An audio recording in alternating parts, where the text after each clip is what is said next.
Bonsoir à tous, merci de votre présence pour cette conférence. Tantoine m'a proposé une conférence dernièrement, il a intitulé « La démocratie libérale est-elle encore un modèle ?»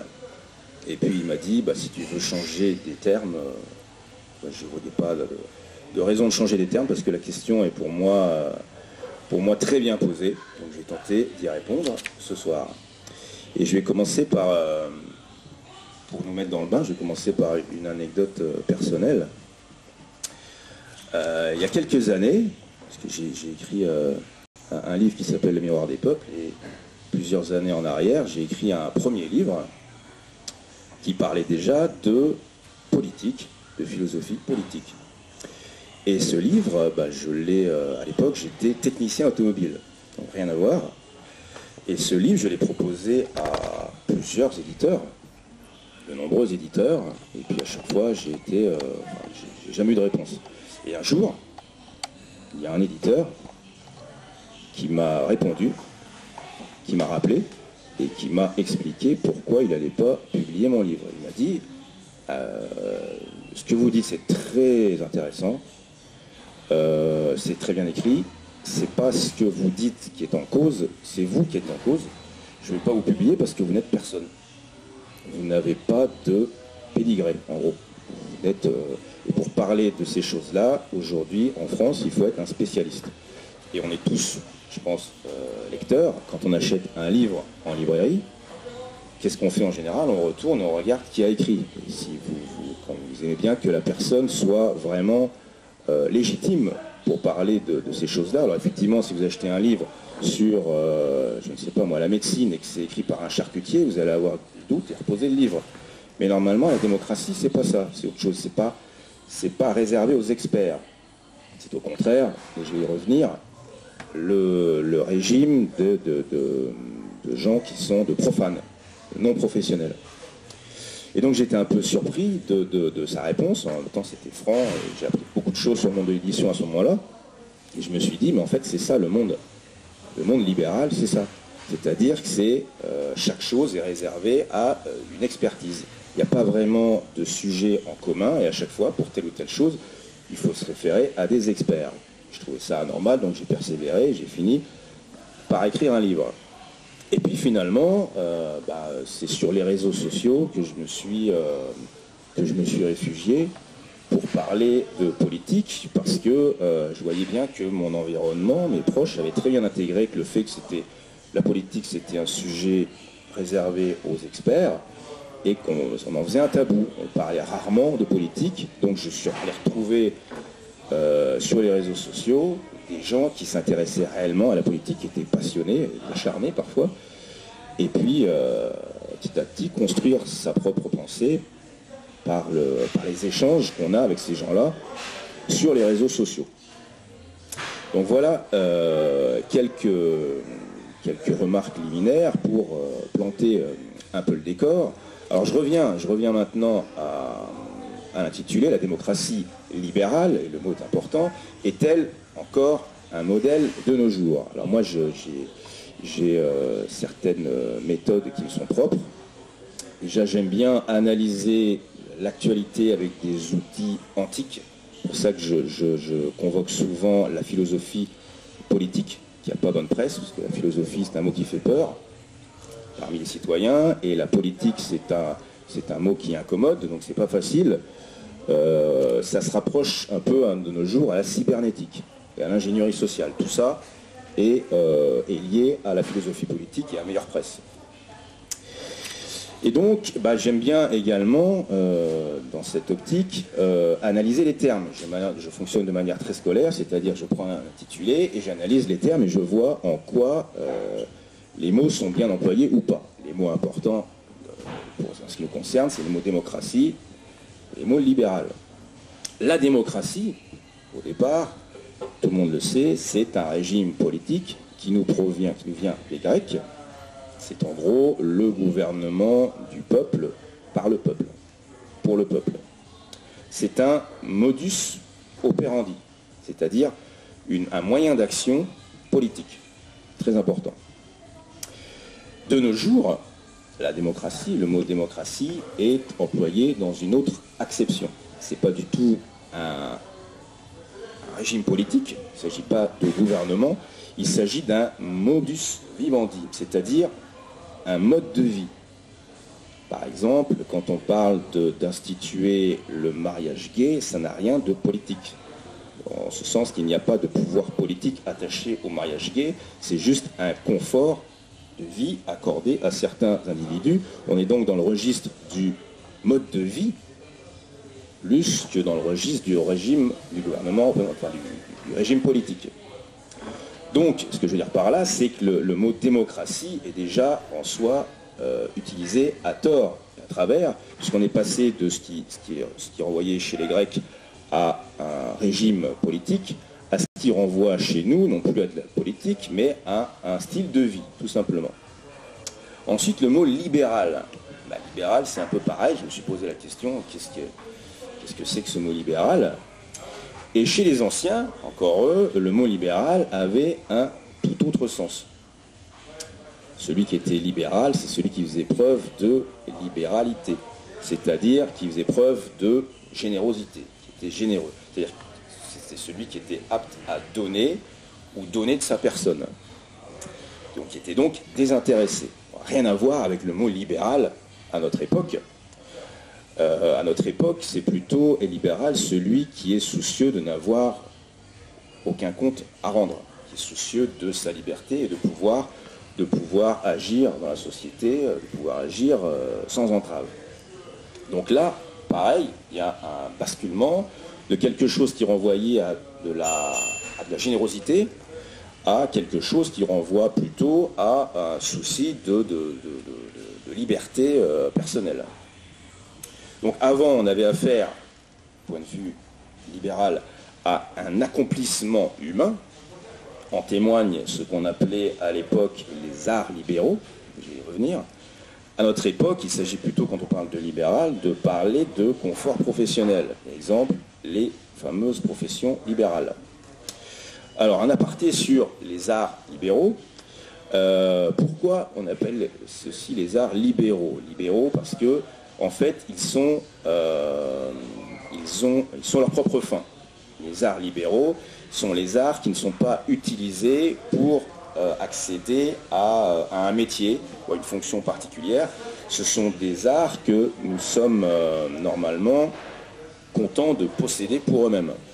Il n'y a aucune fin utilitariste dans l'accessibilité aux arts libéraux. Ces arts libéraux, c'était le trivium et le quadrivium. C'est-à-dire le trivium, il y avait à l'époque la grammaire, il y avait la rhétorique, il y avait la dialectique. C'était un petit peu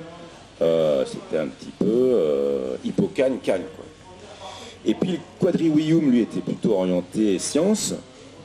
On y trouvait la géométrie, l'arithmétique, la musique également, qui était jugée scientifique, et puis l'astronomie. Voilà, ça c'était le quadrivium, c'est-à-dire maths sup, maths spé en gros. Donc quelqu'un qui possédait tout ce savoir c'était un citoyen conséquent. Il était armé pour comprendre le monde et pour ne pas s'en laisser compter par le milieu journalistique. Et pourquoi je vous parle de tout ça? Parce que la rhétorique, notamment, est une discipline qui rend service en démocratie. La rhétorique a été pendant très longtemps enseignée en France. Sous le Moyen-Âge, la rhétorique était enseignée, et c'est la Troisième République qui met fin à l'enseignement de la rhétorique. C'est un peu particulier parce que c'est la Troisième République en même temps qui nous fait accéder à la démocratie. Et en démocratie, je persiste à dire qu'on a besoin de rhétorique. Parce que la rhétorique, c'est pas seulement l'art de convaincre ou de tromper, c'est aussi l'art de ne pas être trompé. C'est-à-dire quand on connaît la rhétorique, moi j'ai repris les études, j'ai passé une licence humanité. Alors, les humanités, c'était dans le souci de l'accomplissement personnel. On faisait des langues anciennes. Jusqu'aux années 50-60, en France, on parlait des humanités. Et dans cette licence humanité, il y en a 2 ou 3 en France, je crois, on fait de la philo, on fait des langues anciennes et on fait de la rhétorique. C'est une des seules classes aujourd'hui en France qui revient à la rhétorique. Et on nous faisait analyser, avec des outils typiquement antiques, qui provenaient d'Aristote notamment, on nous faisait analyser des articles actuels de Libé ou du Monde, pour montrer quels étaient les artifices employés pour amener le lecteur où on voulait. Et que ça, c'est très important de maîtriser un tel savoir. Alors ça barbe les gens, mais de maîtriser un tel savoir en démocratie, en particulier. C'est-à-dire ne pas s'en laisser compter et savoir à quelle sauce les médias vont nous manger. Curieusement, si vous dites, c'est la Troisième République qui a mis fin à... Vous pouvez voir un signe, je ne sais pas, mais qui a mis fin à l'emploi très démocratique de cet outil. Donc, sur le volet du vocabulaire, que ce soit au niveau du point de vue de la démocratie ou du point de vue du mot libéral, les mots qu'on emploie ne sont pas les bons. C'est-à-dire qu'en gros, on met devant les yeux un concombre et on nous dit c'est une tomate. Et les gens ont intégré c'est une tomate, c'est une tomate, c'est une tomate. De temps en temps, vous venez en disant mais non, mais c'est un concombre, les gars, c'est un concombre. Vous avez du mal à vendre votre concombre parce que les gens sont persuadés. Ils ont beau, pour ce qui est de la démocratie, savoir qu'on n'a pas réellement le pouvoir, jamais ils se posent la question de savoir pourquoi on continue à employer le mot. Ça fait intervenir, on est clairement dans l'ingénierie sociale, avec comment dirais-je, le maniement des mots, tout en sachant que les gens en face ne vont pas faire l'effort d'employer les mots à bon escient, et pire que tout, il y a en plus, parmi la population, une sorte d'autoconditionnement. C'est-à-dire qu'ils s'autoconditionnent à se reprendre les uns aux autres pour aller dans le sens du vent et pour employer les mots tels que les médias, les grands médias, pas Internet, mais les grands médias nous l'imposent. Donc, la démocratie libérale est appelée à devenir un modèle. Effectivement, comme on parlait dans l'intitulé, la démocratie libérale est devenue un modèle dans la mesure où elle a vocation à s'étendre sur la planète entière en négligeant totalement les différentes cultures qui y font face. Ça devient le modèle par excellence et ça n'est tenable, ceci, si et seulement si ce modèle politique devient unique et universel. D'où l'importance de la guerre des mots et d'où l'importance d'étendre sans arrêt, de faire en sorte que le monde devienne totalement libéral, c'est-à-dire sans frontières, sans culture, sans racines, totalement hors sol, parce que des gens qui sont totalement hors sol, dépris de leur culture et d'un certain nombre de réflexes culturels, un certain nombre de savoirs sont beaucoup plus malléables et on peut en faire ce qu'on veut. Alors, est-ce que, on peut se poser la question de savoir, est-ce que toute la planète a vocation à adhérer à la démocratie libérale? A priori oui, mais on observe depuis quelques années des pôles de résistance. On observe par exemple, le pôle de résistance, pourquoi? Parce que pour faire face, les gens, les populations, même si elles ne disposent pas du savoir pour analyser leur malheur, elles se rendent bien compte qu'il y a un problème actuel, que l'Europe ne les protège pas, que le capitalisme, parfois, avec le capitalisme, on court notre perte, qu'il y a un problème d'immigration, beaucoup de choses, beaucoup de problèmes culturels, mais sans savoir les lier les uns aux autres, ils se rendent bien compte qu'il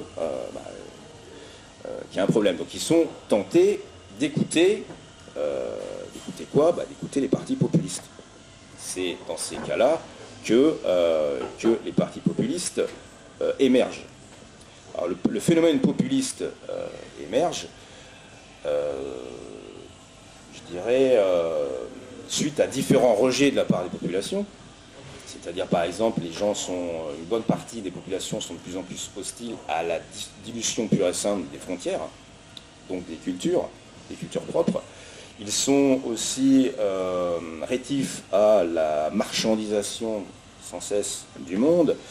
Ils sont rétifs à la perte de repères culturels communs et, par-dessus tout, ils ont le sentiment de trahison des élites.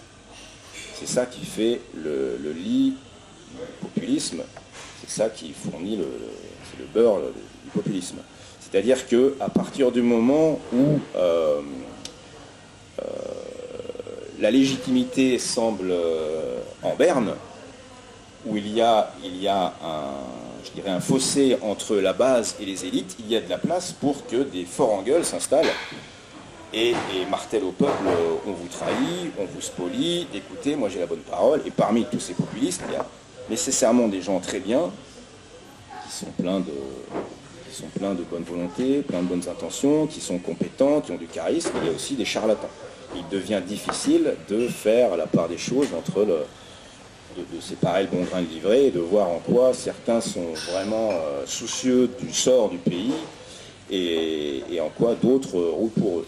Alors les exemples dans le monde, on a des exemples de populisme au pouvoir, c'est-à-dire que c'est surtout en Europe de l'Est, essentiellement presque tout le groupe de Visegrad, c'est-à-dire Droit et Justice en Pologne, c'est-à-dire l'ANO en République tchèque, et puis surtout Viktor Orban, le fameux Viktor Orban qui fait trembler nos médias en Hongrie. Et puis en Amérique du Sud, vous avez aussi, par exemple, Chavez au Venezuela, maintenant Maduro.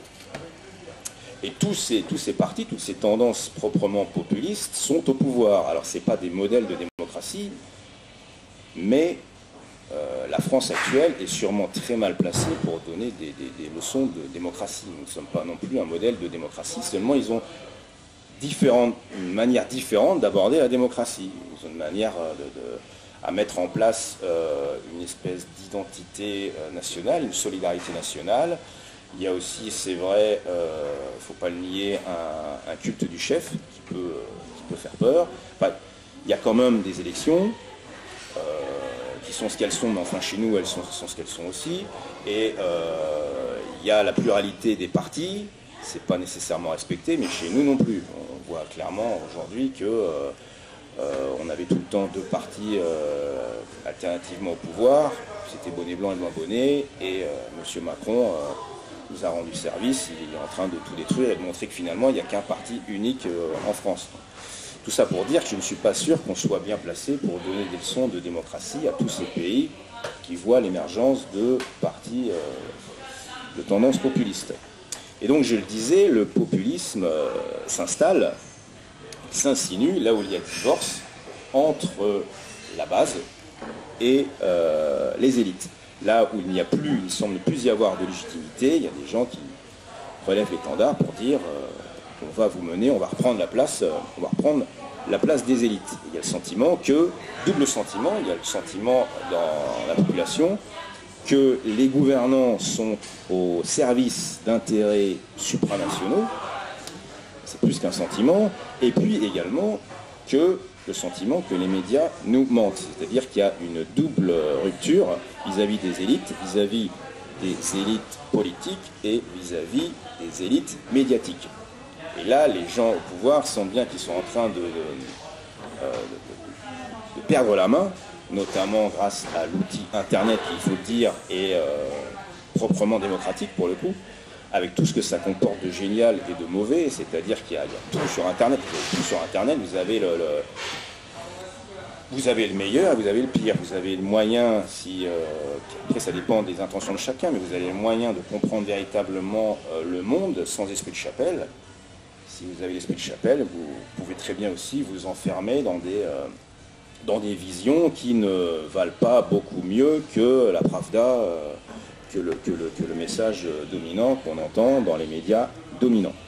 Et donc la réponse des médias vis-à-vis du problème de ce qu'on appelle les populistes, le camp national, la conspiration, enfin ils l'appellent comme ils veulent, c'est toujours des noms dans leur bouche qui sont peu à même. La réponse, c'est d'invoquer les fameuses fake news. Alors maintenant, on va parler plutôt entre nous de fausses nouvelles. Et la parade, c'est de dire attention sur Internet aux fausses nouvelles, revenez vers nous en quelque sorte. Et nous avons une légitimité, c'est la parole officielle, et méfiez-vous des fake news. Or, c'est encore une fois trahir les commandements de la démocratie, parce que les fake news, ça fait partie de la démocratie, c'est consubstantiel à la démocratie. Il ne s'agit pas de les écarter d'un revers de main. la fake news, ça fait partie. Dans un régime d'opinion, il y a forcément des fausses informations. Et agir démocratiquement, ça n'est pas interdire les fausses nouvelles, c'est au contraire les mettre sur la table, les prendre à bras le corps et lutter. Quand on sait que ce sont des fausses nouvelles, on lutte contre ces infos, contre ces mauvaises infos, par les outils de la raison. Normalement, une démarche démocratique veut ça, c'est-à-dire qu'on prend à bras le corps les fake news et on montre en quoi ce sont des fake news. À partir du moment où on les interdit, on instille dans la tête des gens le fait qu'il y a sûrement une part de vrai là-dedans, et au contraire, on renforce. Alors maintenant, à savoir en quoi les médias ont intérêt à ce qu'il y ait des fake news, on rentre dans une logique assez particulière et délétère, où les victimes que nous sommes sont en quelque sorte en partie liées avec nos bourreaux médiatiques. Alors si on interroge un petit peu on vient de parler de vocabulaire, de la démocratie, du côté libéral et du mauvais emploi qu'on fait de ces mots, qui à notre époque sont totalement inversés par rapport au sens antique. On vient de parler également du problème du populisme.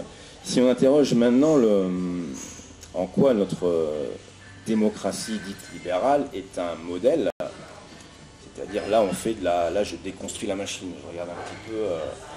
je regarde un petit peu en quoi elle est vouée elle-même à sa perte, en quoi certaines choses n'ont pas été prises en compte et en quoi probablement dans les années qui vont venir la machine va s'enrayer. C'est difficile de prévoir quand ni où, mais il est probable que le monde que l'on nous tend, le monde occidental que l'on nous réserve, court à sa perte, mais pour des problèmes, non pas du fait de rencontrer un ennemi extérieur, puisqu'il a tendance à tout avaler sur son passage, mais pour des problèmes vraiment endogènes. Et les problèmes endogènes, moi, les pierres d'achoppement, j'en vois deux, et j'en vois deux en m'appuyant, comme je le disais, sur la philosophie politique. C'est comme ça que je fonctionne à chaque fois, le fait de démonter un système politique et de voir en quoi il va être stoppé à un moment ou à un autre. Et dans notre façon de voir, de concevoir la démocratie, donc la fausse démocratie, je pense qu'il y a deux points de rupture vis-à-vis de ce qu'elle était originellement, qui font qu'à bout d'un moment, on va être obligé d'abandonner ce mot, purement et simplement, et qu'on va parler plutôt de monde libéral, et que le mot démocratie cessera de faire son effet. D'une part, je mets en avant la question de l'amateurisme, et d'autre part, je mets en avant la question de l'échelle. Alors la question de l'amateurisme, il faut se rappeler que la démocratie est véritablement un régime de profanes. C'est le régime d'amateurs par excellence, c'est-à-dire des gens dont ça n'est pas le métier et qui sont honorés de laisser leurs affaires privées et de venir se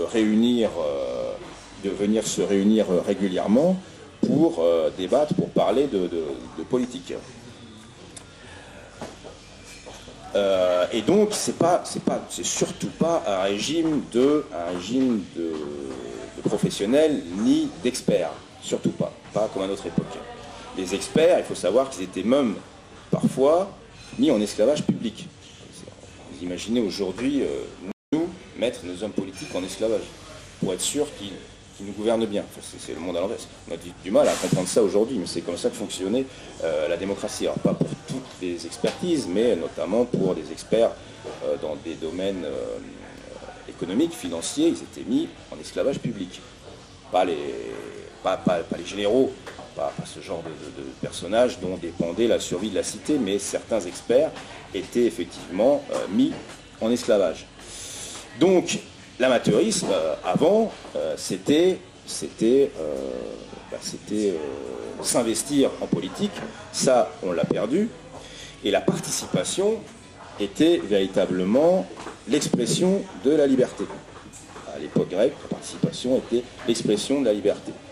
À notre époque où on fait où on a recours à la professionnalisation de la politique, les ayants droit que nous sommes s'en remettent entièrement à leurs mandataires. Et l'expression de la liberté, ça n'est plus la participation active à la politique, c'est plutôt le retrait de la vie politique. Et le fait c'est plus un honneur, c'est une corvée. Et c'est le fait typiquement libéral, de laisser ça à des mercenaires. C'est comme ça que ça fonctionne. C'est-à-dire, ça n'est pas, moi j'ai ma vie privée, je me recule dans ma vie privée, et pour ce qui est des affaires publiques, il y a des gens qui ont été formés à ça, qui vont s'en occuper, moyennant rétribution. Ça ne peut pas marcher comme ça, la politique, et je pense que là, il y a une première pierre d'achoppement dans cette façon de concevoir la politique, ou surtout de ne pas concevoir la politique, de la diluer dans de l'économique. Ça ne peut pas fonctionner comme ça. Donc la démocratie était, au sens noble du terme, un régime d'amateurs, désintéressés, et elle devient aujourd'hui un régime de professionnels et d'experts. Et c'est là que se joue la rupture entre la base et, soi-disant, les élites. C'est-à-dire dans le fait que ces gens sont tellement experts qu'ils sont totalement déconnectés de la réalité. Et, je le disais, c'est dans ces conditions que s'introduit entre les deux le phénomène populiste. Donc ça, c'est pour la question de l'amateurisme. Je vois, donc, je le disais, dans l'amateurisme, un premier écueil dans notre façon de faire de la politique. Et il y a un deuxième qui montre la distance qu'il y a entre ce que peut être une démocratie et ce que nous appelons, nous, démocratie libérale.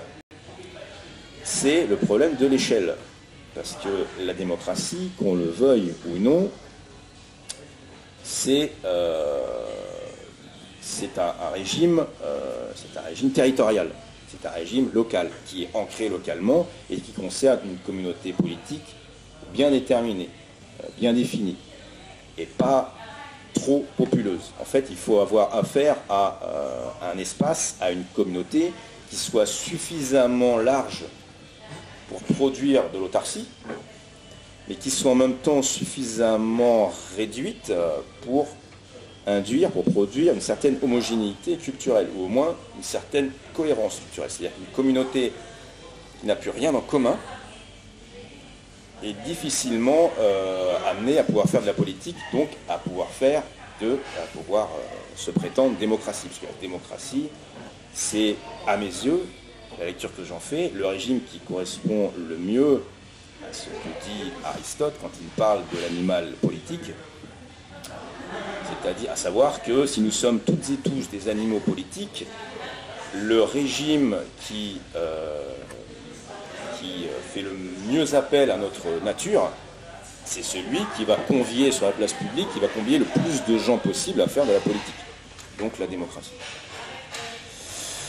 Donc deux écueils, je disais, l'amateurisme et puis le problème d'échelle, puisque la démocratie ancienne fonctionnait de manière territoriale sur un périmètre bien défini, et les Grecs se sont perdus à partir du moment où ils ont eu une dimension, avec Alexandre, une dimension beaucoup plus impérialiste. On est passé vraiment à autre chose, on est passé à l'Empire. C'est ce vers quoi longtemps avec les grands ensembles comme l'Europe. C'est pas un mal de passer en empire, mais il faut l'assumer, il faut le dire clairement aux gens à la télé que l'Europe est un empire et qu'elle n'a pas vocation à être une démocratie, pas du tout. Fût-ce en lui accolant le terme de libéral. On n'est pas dans le registre de la démocratie, mais dans celui de l'empire. Donc, vis-à-vis de ce problème d'échelle, encore une fois, on voit que ce qu'on appelle, nous, démocratie, n'en est pas une. Démocratie libérale n'en est pas une. Et vis-à-vis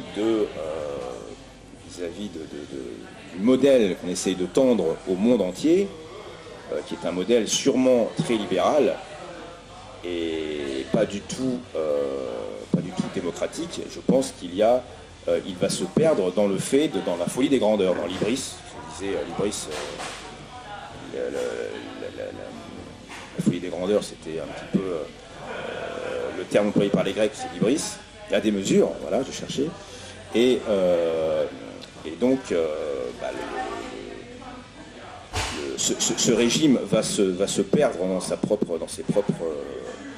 propres apories, dans ses propres contradictions. Et le véritable modèle qu'on nous tend, c'est un modèle typiquement libéral. Alors quel est le projet? En gros, disons, quel est le projet? C'est de faire advenir un monde sans frontières,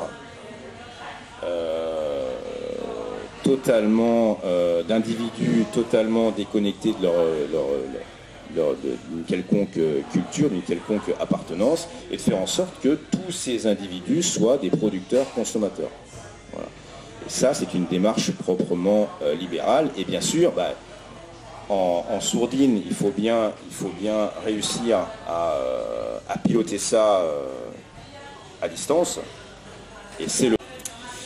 Et donc la vraie question, en définitive, celle qui me posait au départ Tantoine, c'était est-ce que la démocratie libérale est appelée à devenir encore, à rester toujours un modèle? Je pense que, en définitive, a posteriori, après tout ce que je viens de dire, je pense que la vraie question devient est-ce que les démocraties dites libérales vont, elles, est-ce qu'elles vont pouvoir continuer en même temps de faire illusion, c'est-à-dire de maintenir en place le simulacre, l'emploi tarabiscoté des mots, et de laisser entendre aux gens qu'ils ont réellement le pouvoir alors qu'il n'en est rien, et que on se dirige petit à petit vers ce qu'on peut qualifier maintenant, ce que certains auteurs qualifient d'ingénierie sociale, de pilotage à distance de la population, qui s'auto-censure au niveau moral et qui est affairé à produire, à consommer en permanence et aux manettes un régime technocratique qui veille à ce que la société fonctionne comme ça au niveau mondial, en roue libre. Donc je pense que dans les années à venir, il va falloir, moi c'est ce que j'ai fait, ma démarche c'était de faire de la philosophie politique et de ces 3 dernières années, et de montrer en fait que ce que pourrait être réellement une démocratie, et de montrer qu'on est loin du compte. Maintenant, je veux m'employer pour les années à venir à essayer de prévoir ce qui peut arriver, de prévoir comment les choses vont tourner, de vraiment nommer le régime, pseudo-régime actuel, et d'essayer de faire comprendre à mes concitoyens le monde, expliquer le monde qui va venir. Il ne s'agit pas d'une... Je pense qu'il y a tout un vocabulaire à inventer, parce qu'on ne sera pas en dictature, il faut arrêter de... On ne sera pas en dictature telle qu'on les a connus au XXe siècle. Je ne sais même pas si on peut parler de totalitarisme, parce que les gens sont dans le totalitarisme, sont parfaitement victimes. Là, il faut arrêter de penser que les Français sont tous victimes de ce qui se passe. Ils sont partie prenante aussi dans ce qui se passe. Donc ils jouent. C'est ça qui est très pervers dans le système actuel. C'est que on joue je pense qu'on va nous piloter à distance par le biais des big data. Ça, c'est vraiment quelque chose à creuser. Et toutes et tous, on est sur les réseaux sociaux. On donne nous-mêmes des infos dont ces gens-là vont se servir pour nous amener un petit peu où ils ont envie de nous amener. Voilà, donc j'ai fait à peu près le tour de ce que je voulais vous dire sur la question. Je vous remercie de votre écoute, et puis je suis maintenant ouvert à, je l'espère, à toutes vos questions.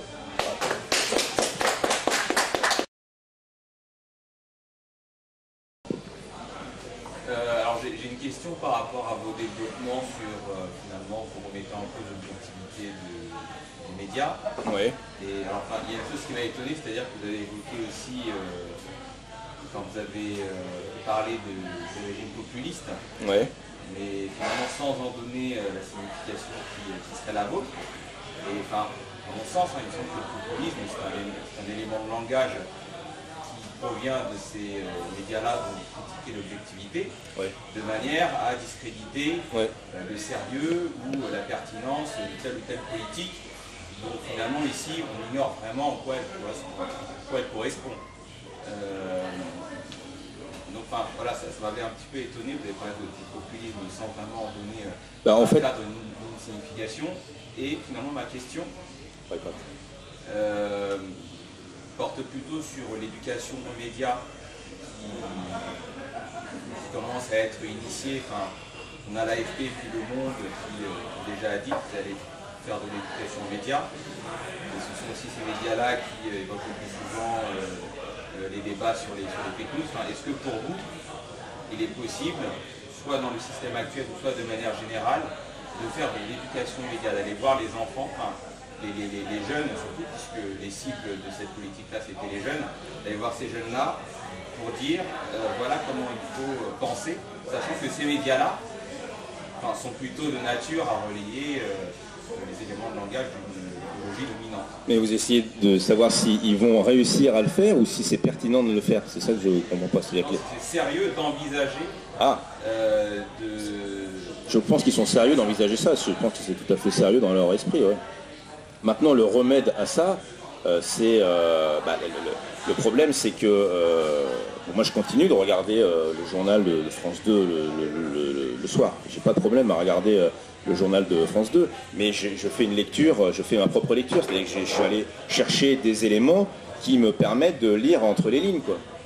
Et ça, c'est le seul moyen d'avoir accès à ça, c'est d'aller sur Internet, sur les médias alternatifs. Donc il va falloir que, bien sûr, je ne pense pas que le gouvernement un jour nous dise invitez vos enfants à aller se renseigner sur tel ou tel site, des sites qu'on a tous en tête, qui divulguent certaines informations dont on n'entend pas parler dans les médias, qui resteront alternatifs. Mais je ne vois pas en quoi il pourrait interdire qu'il y ait une parole dissidente. C'est ça qui est important surtout. Après que les gouvernements mettent en place comment on appelle ça, un reconditionnement mental de nos enfants, je pense que c'est pas du tout complotiste de le dire, c'est sûrement prévu, c'est fait au fait au long cours. Moi je le vois, j'ai des jeunes enfants, je vois des fois ce qu'ils ont à faire à l'école, je vois qu'il y a des sous-entendus sur le genre, sur des trucs comme ça. On voit vraiment qu'on apprête dès le jeune âge l'enfant à être tolérant vis-à-vis du monde qui vient.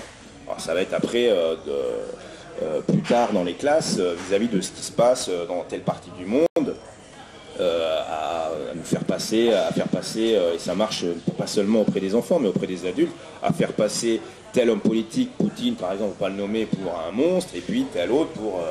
il y a toujours le camp du mal, le camp du bien, ça marche pas seulement avec les enfants, mais avec les adultes également, quoi. En fait, pour moi, l'éducation aux médias, ouais. L'idée rejoint un peu ce que vous avez dit au début sur les cours de rhétorique qui existaient dans le passé, qui n'existent plus maintenant. Enfin, c'est en soi, c'est pas une mauvaise idée en soi, c'est simplement qu'on comprend bien la logique. Oui, bien sûr. C'est pas une mauvaise idée, mais on sait à quelle fin ils vont le faire, quoi. C'est ça. On sait très bien que la finalité, ça va être ils ont une vision du monde, et c'est inculquer cette vision du monde aux enfants, et non pas faire des enfants des êtres libres, éclairés, qui par eux-mêmes vont chercher. On n'est pas du tout dans ce que j'appelais les arts libéraux.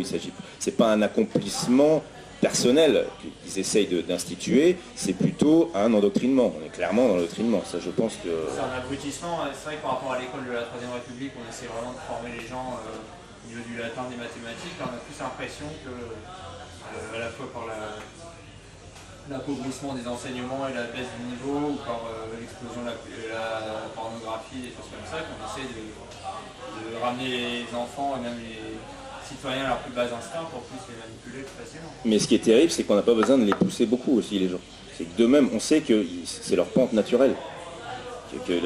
C'est toujours... Quand il y avait une censure, des choses comme ça limitait déjà les dégâts. Oui, ça limitait les dégâts. Ouais. Mais la censure, après, elle est à géométrie variable aussi. Vous pouvez censurer des choses qu'il est important que les gens sachent. La censure, c'est toujours ambigu aussi. Oui, il y a bonne censure et mauvaise censure. C'est toujours difficile de savoir qui est détenteur de la bonne et de la mauvaise. Moi, je suis plutôt partisan de permettre beaucoup de choses, de déballer vraiment toutes les saletés sur la place publique, mais par contre, derrière, il faut que les citoyens soient armés intellectuellement, d'une part, et qu'ils en aient l'envie et qu'ils en aient le temps de démêler tout ça. Il faudrait que le jour où on entendra vraiment que les grands médias sont boycottés, que leur audience est en berne, ce sera une grande victoire. Malheureusement, c'est pas le cas, mais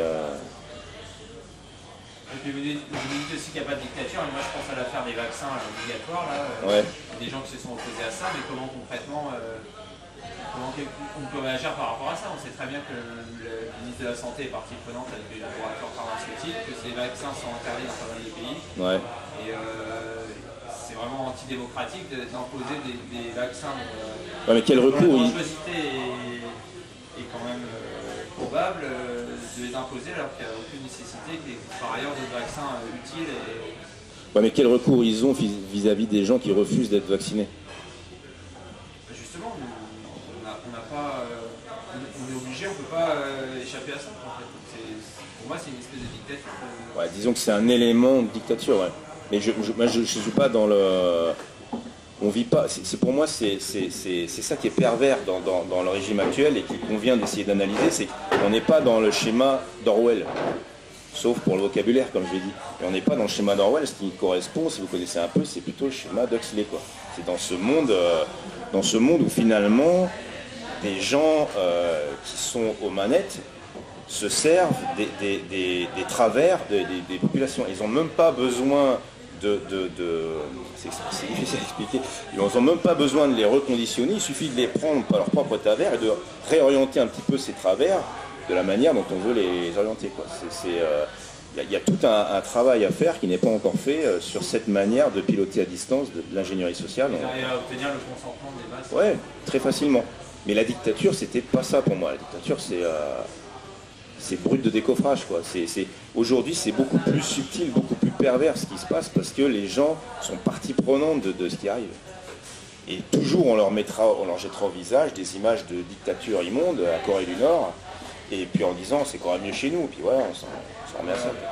On parle toujours de propagande en parlant des régimes totalitaires, puis il y a une propagande. Il y en a partout. Ben oui. Il y a la nôtre, il y a la leur. Une idéologie, c'est la propagande. Ouais, bien sûr. Moi j'ai une question. Alors là, l'idée principale de la conférence, c'est que la démocratie libérale va se stopper ou comment va cesser. Et du coup, quel pourrait être le modèle Je crois qu'il faut parler un peu plus fort. Quel pourrait être le modèle de gouvernance alternatif à la démocratie libérale en termes de réalisabilité et second point en termes d'utopie. Et ensuite, là c'est une question qui m'est venue, qui me fait poser la question.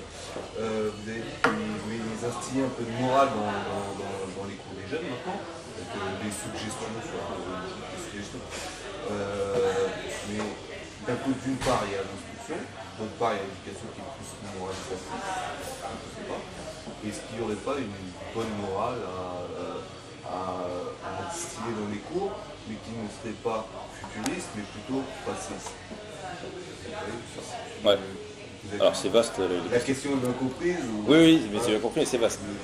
Alors vis-à-vis de ce qui pourrait remplacer... alors là, par contre, je renvoie typiquement à ce que j'ai écrit dans mon bouquin, c'est-à-dire, je me suis employé à essayer de définir à quoi peut ressembler une véritable démocratie à notre époque. C'est pas facile parce que c'est vraiment c'est des bribes, c'est juste un canevas, quoi. Parce qu'on est vraiment loin, très éloigné vis-à-vis du point de vue des mœurs et du point de vue de l'échelle de la société, du point de vue de l'hétérogénéité culturelle, ces choses-là, ça nous éloigne des schémas antiques qui, eux, pouvaient se permettre d'être démocrates. Et puis ils avaient l'esclavage. Nous, on n'a pas l'esclavage non plus. On a pu, c'est très bien. Seulement, ça participait aussi de la démocratie. Donc tout ça, c'est difficile de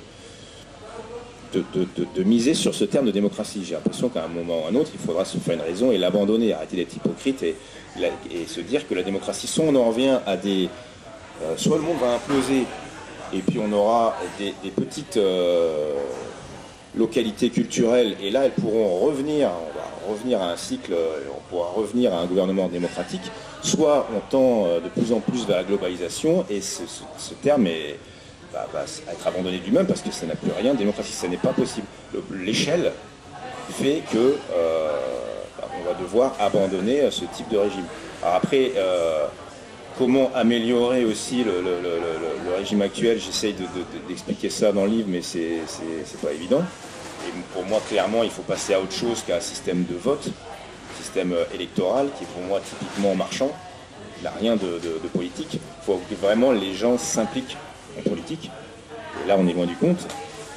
Et puis, bon là, j'ai répondu un peu à vos questions sur le régime. Ouais, après, ça, la mise en application, j'imagine que là, dans le livre, c'est bien ficelé. Ouais.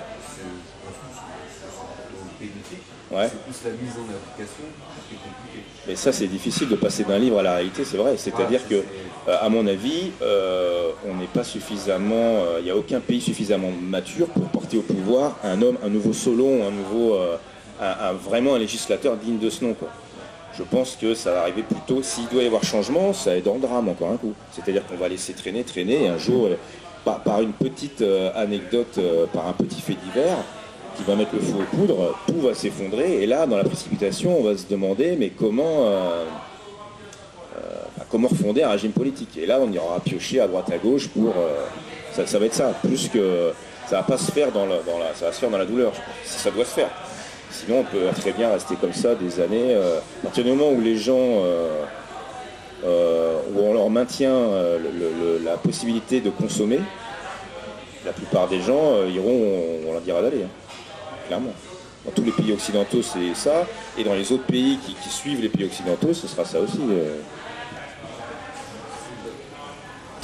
avez dit si on maintient la peur des gens de consommer, ça veut dire que si on leur maintient leur état actuel, qu'ils peuvent manger, qu'ils peuvent se nourrir, acheter des vêtements, sortir de... Ce qui est indispensable aussi. Ouais. Ce qui est indispensable, c'est qu'il y a besoin de Eh oui. d'accord. Mais donc ils ont certaines certitudes, ou du moins ils ont des certitudes par rapport au futur. Et là, ça veut dire que peut-être, selon vous, ce que sous-jacent, ils auraient peur de l'inconnu. Ah oui, clairement. Voilà, c'est ça. Ah oui, bien sûr, ouais. Ouais. C'est plutôt, leur logique, c'est plutôt tenir que courir, quoi. Mais ça, on peut se comprendre aussi. C'est pas mesquin de leur part, on peut le comprendre. J'ai un peu zappé le problème de la morale, une question sur la morale. Pour en dire deux mots, bien sûr, on ne peut pas faire abstraction de la morale. Il faudrait une morale. Dans le bouquin, je distingue aussi éthique de morale, quoi. C'est-à-dire que la morale, elle s'abat du haut vers le bas. L'éthique, c'est l'individu qui se porte, qui s'élève, mais il s'élève parce qu'il a certains idéaux, et ces idéaux, il faut qu'ils soient inculqués à l'école. C'est la notion du bien et du mal aussi, qui pour certains est relative. Oui, bien sûr. Ouais. On en revient à la notion du bien et du mal. Mais par contre, est-ce qu'il faut introduire des éléments de type... parce que le problème, c'est que quand vous parlez du bien et du mal, certains vont vous dire bah, toi, tu es un prêtre, en fait. Tu veux réintroduire de la religion. C'est pas ça. On n'a pas besoin de faire intervenir nécessairement une religion d'État, une religion officielle, enfin, n'importe quel athée est capable de dire il y a un bien et il y a un mal malgré tout, sans faire intervenir Dieu. Mais on voit que les limites sont repoussées à chaque fois. Oui. Ce qui était accepté il y a des choses qui n'étaient pas acceptées il y a 50 ans qui le sont aujourd'hui. Oui, dans une logique typiquement libérale. J'ai l'air de taper dessus sur ce mot-là à chaque fois, mais c'est la logique, c'est de se dire les individus ont des aspirations, ont des désirs. Il n'y a aucune entité supérieure aux individus qui sont en mesure de les remettre à leur place. Il y a des leaders en mai 68 qui voulaient légaliser la pédophilie. Ils sont plus discrets aujourd'hui là-dessus. À l'heure du balance ton porc, ils se font très discrets là-dessus. Est-ce qu'on peut dire qu'aujourd'hui, le problème en fait, des personnes qui ne peuvent pas participer à la démocratie, c'est parce qu'ils n'ont pas le temps? Parce qu'aujourd'hui, on met énormément en valeur le fait qu'une personne pour vivre doit travailler, doit être exploitée par le capital, et des peu de monde de détente qu'il a, on lui dit que pour qu'une personne soit heureuse, cette personne doit consommer et non par exemple se cultiver, regarder sur internet par exemple des vrais médias au lieu de regarder par exemple France 2 ou TF1 qui sont un peu les médias fast-food. C'est quand on rentre du travail, qu'on est fatigué, on n'a pas le temps de se concentrer, on regarde TF1 par exemple. Et que par exemple, dès à l'école, on nous dit par exemple on travaille, on a 15 minutes de récré, et là on peut s'amuser, on peut parler avec les copains, on peut tout faire. Et par exemple, il n'y a pas par exemple des clubs de lecture en majorité à l'école qui donne en fait l'envie de s'inculquer et de s'élever afin de pouvoir vraiment être prêt pour vivre en démocratie. Là, je renvoie à ce que je disais sur la morale, c'est que malheureusement, soit ça va venir d'en haut et ça va pas nous convenir parce que forcément ils vont inviter les gens à lire, mais à lire ce qu'ils auront décrété qu'il faut lire, soit ça vient d'en bas, et pour moi je crois plus à ça, c'est ces initiatives individuelles, personnelles. C'est ça, moi il se trouve, comment se fait-il qu'effectivement la majorité des gens, on a tous besoin de consommer. Je suis content de consommer et d'acheter des fois des choses futiles, mais je sais distinguer quand je m'achète un t-shirt et que je m'achète un livre, je ne mets pas la même valeur dans les deux. Valeur pas au sens d'argent. Et je sais qu'il y a un élément qui a plus de valeur. Le livre a plus de valeur que le t-shirt parce que le livre, je vais le lire, ça va me façonner en tant que citoyen et je vais en faire profiter mes concitoyens. Le t-shirt, c'est un apport simplement personnel. Et je pense que dans cette idée de se détacher un peu des contingences matérielles, ça relève d'initiatives individuelles. Comment se fait-il que la plupart des gens sont consuméristes, point barre, et comment se fait-il qu'il y a des gens comme vous qui s'intéressent à ces choses-là? Qu'est-ce qui fait qu'un jour vous êtes éclairé et pas d'autres? Il y a un mystère aussi là-dessus. Pourquoi certaines personnes s'intéressent à la politique et pas d'autres? Je sais pas, je ne peux pas répondre à ça, mais ce sera intéressant de se poser la question. C'est comme tout, je pense qu'il y a une part d'inné. Pourquoi certains sont plus artistes que d'autres? Ouais, mais sauf que malheureusement, tout ça, ça concerne globalement la politique, et la politique, ça nous concerne tous.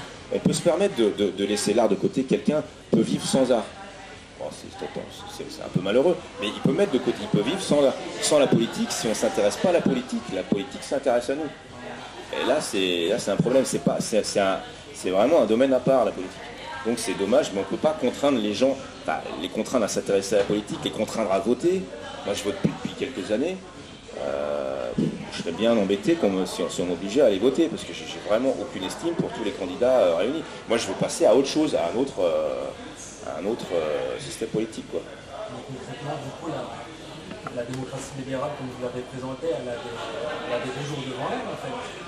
C'est possible, ouais. En France, en tout cas, en Occident. Ah ouais. Vous évoquez les limites de la démocratie libérale en parlant des pays de l'Europe de l'Est, la Hongrie. Ouais, je parlais de curiosité, quoi, on va dire. C'est-à-dire des pays qui misent davantage. Est-ce que ces pays-là vont faire boule de neige ou est-ce qu'ils vont être étouffés dans l'œuf? Difficile à dire. Ça s'explique par leur histoire. 50 ans de communisme, ils Bien ne sûr. veulent pas revenir, Ouais. en voyant ce qu'est l'Union européenne, ils ne veulent pas revenir à un communisme, Exactement. à l'URSS 2.0. Et du coup, en fait, ces limites-là s'appliquent que pour ces pays de l'Est. Ouais, mais vous en dites, France, vous dites que ça se limite à leur histoire. Vous voyez que vous renvoyez ça à leur culture propre. ouais. Mais c'est ce que je disais, c'est que forcément, les pays sont obligés d'être attachés à une culture propre, à ne pas faire table rase de leur passé. Ce sont des pays comme la Russie, Poutine, qui fait en sorte une synthèse entre les années du communisme et les années de tsarisme, on va dire. Ce sont des pays qui misent sur leur passé, pour se distinguer. Alors nous, on a tendance à voir un pays qui veut se distinguer, c'est forcément un pays qui veut déclarer la guerre à tous ses voisins. C'est pas ça, c'est qu'ils savent que pour qu'il y ait une cohésion, et la Russie en particulier a beaucoup souffert dans les années 90, elle a été humiliée, quoi. C'est difficile pour eux forcément, ils vont croire en un personnage qui est un véritable chef d'État. Poutine, on l'aime, on l'aime pas, mais c'est pas François Hollande, quoi. On n'est pas dans la même dimension. Tous ces pays-là, finalement, se fondent, comme vous le disiez, sur leur histoire, c'est-à-dire sur leur culture, une culture qui est propre, qui est territoriale, qui est ancrée. Et là, il y a éventuellement possibilité de démocratie, même si c'est outré parce que c'est du populisme. Il y a quelque chose, quoi. Quelque chose qui se réfère à la démocratie telle qu'on la voyait à ses débuts. Est-ce que pour vous, la Suisse, ils ont encore la démocratie directe Ça se rapproche plus de la démocratie. Démocratique plus abouti C'est pas plus abouti, c'est plus logique, mais encore là je renvoie, c'est leur histoire aussi. On n'a pas la même histoire. On ne peut pas passer du jour au lendemain un système suisse, on n'a pas la même population, notre population est plus nombreuse, elle est plus hétérogène culturellement. On ne peut pas faire. La France doit trouver sa voie et non pas pomper sur. On fait partie de l'Europe. On fait encore partie de l'Europe, ouais. Enfin, il y a beaucoup de choses qui font qu'on a beaucoup de choses dont il faut se débarrasser avant de pouvoir revenir à... Mais pour répondre à votre question, je pense que la Suisse est davantage un pays démocratique que la France, c'est évident. Dans un contexte où finalement on est nombreux à se plaindre d'un système où on constate qu'il y a un conditionnement fort de la part d'une idéologie qu'on combat, en quoi est-ce que le suffrage universel serait... encore faudrait-il avoir une défiance envers le suffrage universel qui, finalement, quand on le conçoit comme un moyen et non pas comme une fin, pourrait nous permettre d'emprunter certains chemins pour obtenir un système qui conviendrait à tous, qui conviendrait mieux à tous. Bah, en fait, le problème, c'est que si on pense à la même chose, c'est-à-dire voter pour un candidat un peu alternatif, quoi, de le porter au pouvoir. Si on le conçoit comme un moyen et pas comme une fin, la fin, voilà. c'est pas de porter, d'avoir un candidat alternatif et avoir un programme modéré mis en place. Mais pourquoi est-ce qu'on ne pourrait pas le faire comme un chemin pour aller... Ouais, mais est-ce que le candidat lui-même, il a cette idée en tête que il est seulement un moyen et pas la fin lui-même? C'est ça le problème. Mais vous pourriez l'être, le candidat. Ouais, mais je suis peut-être un pourri en fait. Non, mais d'un point de vue théorique. Ouais. Enfin, je parle du suffrage de manière générale. Hein. Mais ce qu'il y a, c'est qu'il va falloir que j'organise une campagne. Il va falloir que j'ai des fonds, il va falloir que je convainque, donc des fois que je fasse, comme je disais tout à l'heure, de la rhétorique, mais pas forcément dans le bon sens. Il va falloir que je m'abîme, peut-être c'est ça la difficulté aussi, c'est les risques, mais je pense que tous les politiques ne sont pas tous pourris par nature. Je pense qu'il y a aussi tout ce système d'élection qui les pervertit, quoi, qui les amène à avoir des accointances qu'ils ne devraient pas avoir, à avoir des réflexes bizarres. Je pense que ça, c'est un premier aspect déjà une première critique qu'on peut adresser au système représentatif. Oui, enfin, c'est comme quand on a affaire à la justice, finalement on utilise un droit qui est plutôt un droit bourgeois, mais ce droit bourgeois on peut aussi l'utiliser comme une arme pour défendre la classe ouvrière, mais c'est la même chose avec l'argent, c'est la même chose avec les réseaux. Enfin, l'argent, on peut aussi s'en accaparer et puis l'utiliser pour... Bien sûr, c'est le principe du moyen. Une fin qui est particulière. Ouais. Mais, je ne vois pas pourquoi est-ce qu'on devrait automatiquement dire il y a de l'argent dans ce système-là, donc c'est pourri. Non, c'est un outil pour au contraire aboutir à une fin différente, à une fin qui... Mais le problème, c'est pas les moyens, c'est-à-dire, comme vous dites, on n'a qu'à s'en servir comme moyen, c'est un moyen comme un autre, mais le problème, c'est la fin. Et il faudrait que tous les gens aient la même fin. Et dans un monde libéral, on n'a pas, tous les gens ont leur propre fin particulière, il n'y a personne qui tend aux gens un idéal commun. Personne n'est là. De suite, on parlera, il sera vu comme un religieux, le mec. C'est ça. Le problème, c'est le fait qu'on n'ait pas d'idéal commun. Et l'idéal commun, à partir du moment où on emploie le mot commun, il est commun à qui? Il est commun aux gens qui vivent en France. Est-ce que tout le monde entier a vocation à venir en France? Ça fait intervenir d'autres questions aussi sur l'identité de la communauté, sur l'immigration, forcément. Et ça, c'est valable pour n'importe quel pays. N'importe quel pays qui a une cohérence culturelle et qui fait intervenir des éléments hétérogènes est confronté à ça. Et confronté à une hétérogénéité des fins, justement. Vous voyez ce que je veux dire? C'est ça le problème, c'est les moyens, effectivement. Mais ce sont que des moyens. Mais la fin, tant qu'on n'aura pas de fin commune, tant qu'il n'y aura pas une notion de bien commun, vraiment de bien commun, qui réunisse tous les gens qui se disent français, quelle que soit leur couleur de peau, leur orientation sexuelle ou leur religion, tant qu'il n'y aura pas ça, tant qu'on nous fera croire que le seul bien commun, c'est la tolérance, un sac vide, la tolérance, ça peut pas fonctionner. Je pense que le problème, il est dans les... Je vous rejoins, ce sera un moyen, mais pas dans le monde actuel, quoi. C'est pas possible. Moi, c'était à propos de cette notion de bien commun, justement, quand vous parliez, par exemple, de l'exemple de Poutine, ou de l'idée de porter un homme au pouvoir qui serait plus efficace que le système démocratique, selon si on perçoit ce système démocratique ou non, mais en quoi ce nouveau système fait de porter un homme au pouvoir serait justement une garantie de bien commun et permettrait d'éviter les injustices qu'on connaît dans notre système, parce qu'il peut, ce chef, enfin ce leader, pourrait favoriser d'autres parties de la population, d'autres classes sociales, en oublier d'autres, comme c'est le cas dans la démocratie qu'on connaît actuellement. En quoi ce serait une garantie? Bah ça l'est pas. Non, c'est pas une garantie. Ça l'est pas du tout, c'est pas une garantie, c'est juste on mise sur un autre cheval, quoi. C'est ça le problème. Mais c'est peut-être quelqu'un de bon. Il faut voir ce qu'ils ont fait les Américains avec Trump. Bon, il y a beaucoup de gens à se satisfaire de l'élection de Trump parce que ça permettait de disqualifier les autres dynasties, c'est-à-dire les Bush et les Clinton. Donc c'était une bonne chose en soi. Mais de là à dire que Trump était un héros, enfin, faut voir le gars, quoi, que c'est. Il est l'otage aussi du système. Bah, il est l'otage parce que, ouais, mais il savait très bien, enfin je pense qu'il savait très bien qu'il avait aucun pouvoir. Le président des États-Unis n'a pas réellement le pouvoir, comme le président français. Tout ça c'est du théâtre, on était tous au théâtre et on regardait un... Voilà. On parlait de Poutine, il a réussi à mettre les oligarques et autres en prison. Ah ouais, mais il n'est pas dans le même système que les Américains non plus. Poutine et Trump, c'est pas la même chose. Alors certes aux États-Unis ils sont plus puissants, c'est peut-être plus compliqué, mais Cette fois du Parlement aux États-Unis. Cette fois du Parlement aussi aux États-Unis qui limite forcément le président. possibilité d'impeachment aussi. Mais pour rebondir sur le problème ou pas le problème du populisme, là, le phénomène du populisme, je pense que de toute façon c'est pas comme on parlait de Napoléon tout à l'heure, bah, c'est pas un système pérenne, c'est quelque chose, c'est un moyen, comme on le disait aussi, de changer, c'est un moyen de changement, de changer d'une situation véreuse, pourrie, vers quelque chose d'autre. Et le problème c'est qu'en général le mec porté au pouvoir et après il s'y croit et il pense que derrière il peut instaurer une nouvelle dynastie. C'est le problème, c'est le risque du populisme. Mais en général, c'est le vrai populiste, il doit se dire je suis là pour la transition.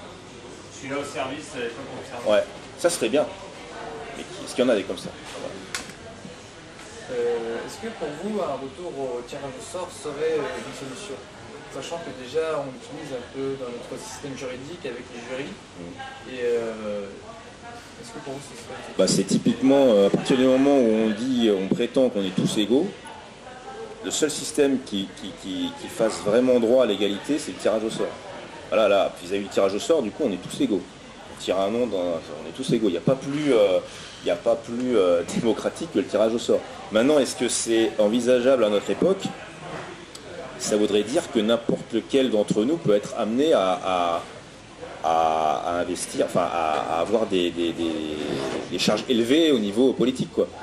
Et le problème, c'est que quand c'était utilisé du temps de la Grèce antique, le gouvernement ne requérait pas un savoir vraiment étendu. C'est pas dans le même monde, c'était une cité-État. Aujourd'hui, quand on voit la complexité du monde, la difficulté qu'on a, vous avez la même difficulté que moi sûrement, à démêler le faux du vrai dans les infos qu'on nous donne et à essayer de comprendre le monde, c'est vraiment un travail au long cours et on met beaucoup de temps à ça. Et la plupart des gens ne le font pas. Donc si ça tombe sur quelqu'un qui n'est pas en mesure de le faire, c'est problématique. Il faudra qu'il s'entoure d'experts, on retombe dans le système des experts. Donc je pense pas que... je pense que c'est une fausse bonne idée le tirage au sort. Ou alors à un niveau, à un moment dans la procédure d'accès au pouvoir, qu'il y ait un élément de tirage au sort, comme pour les jurés, ouais. C'est faire pour les députés et les sénateurs, mais pas pour le président et le ouais, exactement, ouais. Je trouve ça très sain en tout cas, très sain, et c'est antique et c'est très sain, de dire à des gens, on va vous extraire de votre quotidien, de votre profession, et vous n'avez pas le choix, c'est comme ça.